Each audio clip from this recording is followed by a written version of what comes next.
тышқан, ит және мысық. Ертеде ит, мысық және тышқан үшеуі дос болыпты. Сонда да болса ит пен мысық тышқанды онша жақтырмайды екен. Тышқан күні түні тынбайтын еңбекқор болыпты. Ал ит пен мысық тапқанын жеп, жұмсақ шөп, жылы жерде жатып алатын көрінеді. Бір күні ит қасындағы мысыққа: осы тышқанның жұмысы таусылмайды екен, күндіз түні күйбеңдейді де жүреді деп қынжылады. Сонда мысық: өзіміз шол жиып жатып біреуді күндейміз, осынымыз дұрыс па деп итке жөнін айтады.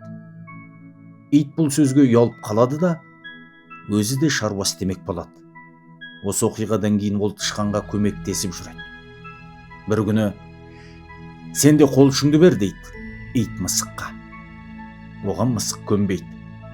Өздерің ақ істей салыңдар деп сол жатқан күйі жата береді. Ит пен тышқан оған: жалқаулықты қой, бізбен бірге жұмыс істе дейді. Әй, мен сендердің жұмыстарыңды күндеп жатқан жоқпын ғой, неге тиісесіңдер деп мысық ашуланады. Мысық жатқан орнында жата береді. Ит пен тышқан өз тірліктерін істеп жүре береді. Тек мысыққа тамақ қалдырмай өздері жейтін болады. Ал мысық енді ит пен тышқанның тапқанын ұрлай бастайды. Мұны көріп қойған тышқан мысықтың ұрлығын итке айтады. Ит ұрлықшы мысықты оңдырмай талайды.